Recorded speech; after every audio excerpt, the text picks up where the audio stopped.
So now I'm going to turn it over to you. I will ask you to be very patient with the rookie up here at the podium.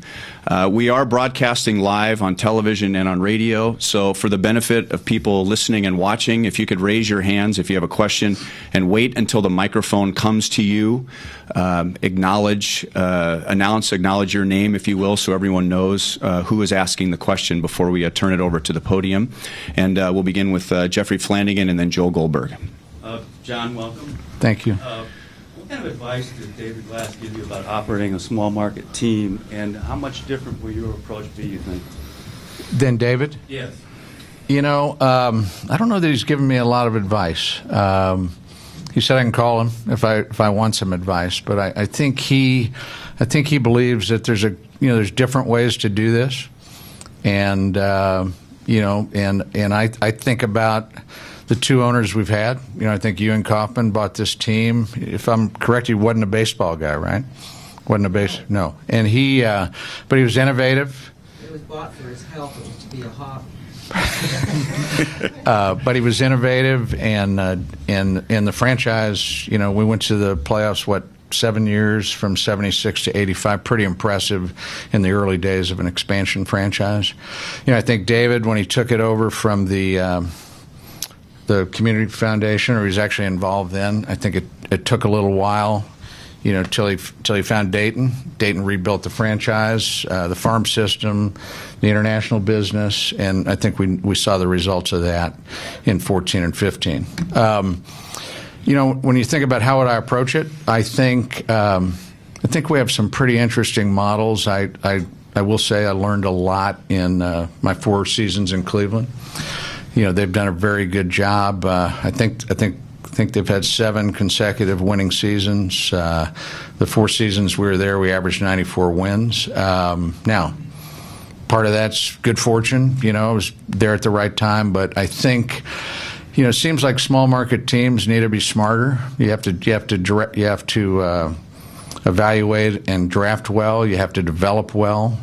You have to use your resources smartly. I think we're able to do some things in Cleveland, wrapping up some people pre-arbitration or early arbitration. And this team has certainly done some of that.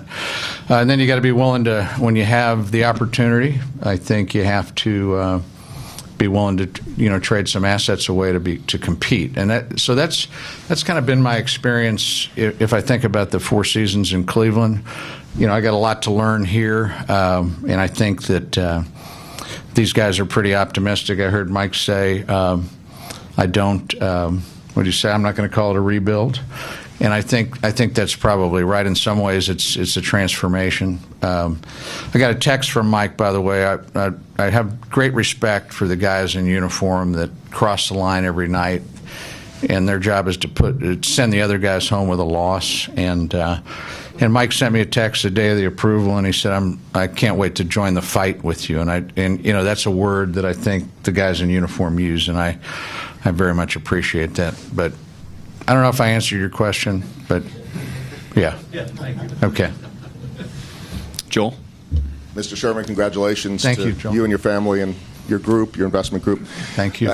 Everyone I've talked to that knows you in town, they basically say the same thing. They say he's contributed to this cause, he's helped out with this, and he loves baseball. What is it about Kansas City and baseball that is so special to you? Well, I think Kansas City, I've been here for 40 plus years. My wife is a native. We raised our kids. We built our business and our career here. And so I kind of go back to again, it's not just Mr. Kauffman. I think there are lots of people in this community. It tends to fight above its weight. If you think about philanthropy, and there's lots of names, Kemper and Hall, and I almost hesitate to start saying them because I'll leave somebody out. But so I don't know if it's in the water, but there's a lot of great examples here. And then I think just from a business standpoint, I think when you give back to a community, and the Royals certainly do that as an organization, I think it adds to the fabric and all of all people associated with that. Now, baseball. Why do I love baseball? I think, when you were born on April 12th, 1955, everybody loved baseball. We played it as kids. My father was born and raised in Brooklyn, and even though he was mad that they moved to the West Coast, we were Dodgers fans when we were young. I spent part of my adolescence in Washington, D.C., so became a Senators fan. And in fact, I don't know if anybody can verify this, but I think I saw Frank Howard steal the first and only base of his career, and the earth shook. Yeah, and then when we came to Kansas City, it was a great time to get on the bandwagon with the Royals in the mid to late 70s. That one of the things that was so great about that 1980 home run is that I think we lost to the Yankees in 76, 77, 78. I was tired of seeing Reggie Jackson and Chris Chambliss. Probably not as tired as you were, but and so this is kind of my adopted home, and so love Kansas City and love baseball. That's probably accurate. Love a few other things too. I'm a little more interesting than that. Todd. Todd Lebo, Sports Radio 810.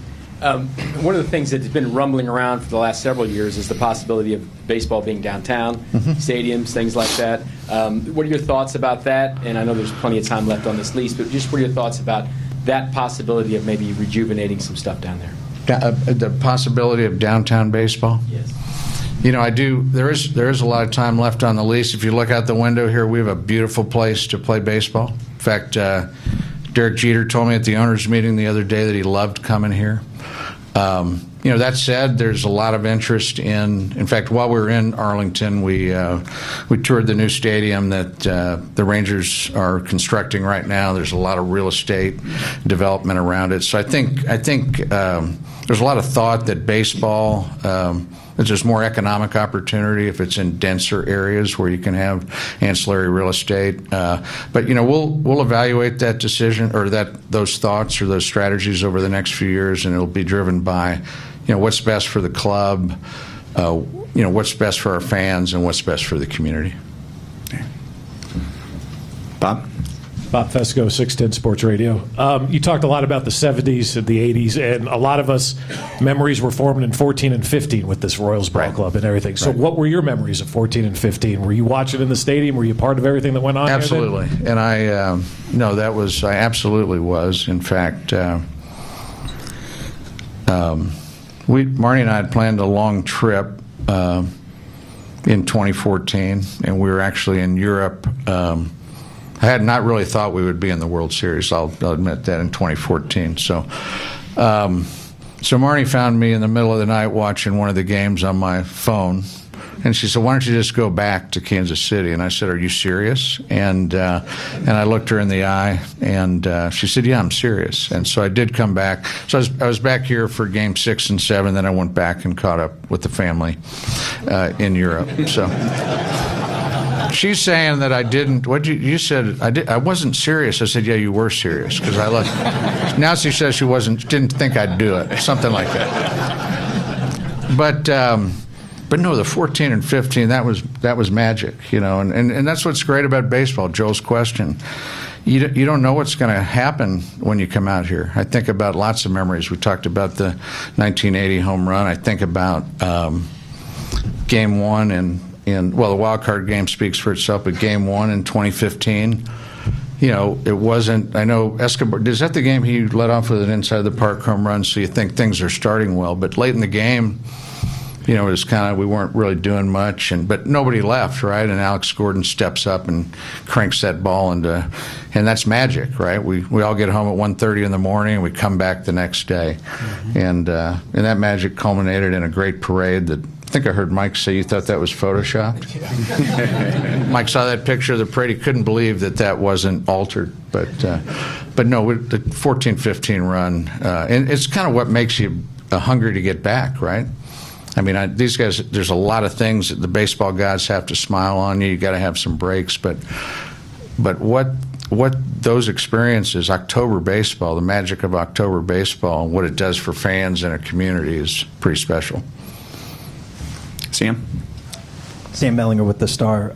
John, you've talked a couple times about your objectives with the team, but what do you see as the owner's role in that, and how would you describe your leadership style? The owner's role? I think I'm an investor. These guys are baseball professionals, and every day I'm trying to learn more about the game so I can help them be successful.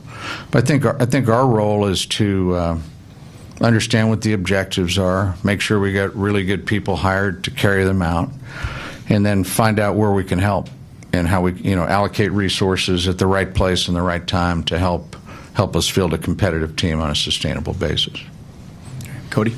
Cody Tapp, 610 Sports Radio. Yeah. John, when you and Dayton first talked, I guess, what were those initial conversations like? And then how shared or how similar do you think your visions are for the club going forward?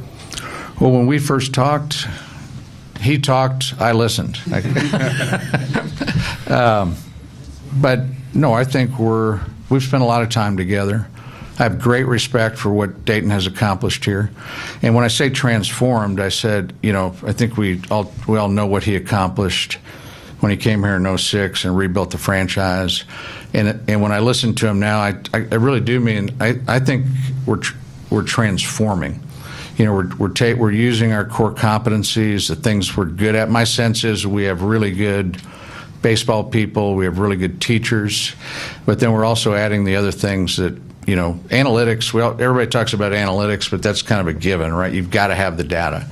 How you use the data, whether it's for in-game decision-making, lineup construction, or the thing that seems to be kind of at the leading edge right now is technology, biomechanics, sports science, behavioral science, anything we can do to help our players be more effective to gain an edge. So I'm excited about the direction that Dayton's taken, and I want to know how it can be helpful. Dayton, you want to comment on your early conversations? Yeah, no, absolutely. And I think Kevin summed it up really well. I mean, as a group, as a leadership team, we were just extremely thrilled that Mr. Glass had sought out Mr. Sherman. We certainly knew of his reputation as a person in this community and what he's done to help this community thrive and unite. And the fact that he'd been a part of Cleveland, an organization that we have great respect for, an organization that does it very well. And, we just felt that the change in ownership was coming at a perfect time for all of us as we're looking to move forward in a very productive and positive way. And so our vision is very simple. As we've said before, we want our fans to absolutely enjoy coming to the ballpark and celebrate our players, and we want Mr. Sherman and the ownership group to love this team and to enjoy watching our players play. And so we'll work very hard as a baseball operations department to ensure that happens. But the importance of the relationship that we have between Mike and myself and Mr. Sherman and myself and Mike is so important and so crucial, as you all know, for sustained success, and we can't wait to get going. I mean, this has been a process that we've been antsy about as a group to get going and get working together because we know how excited he is and this ownership group, and we're ready to go.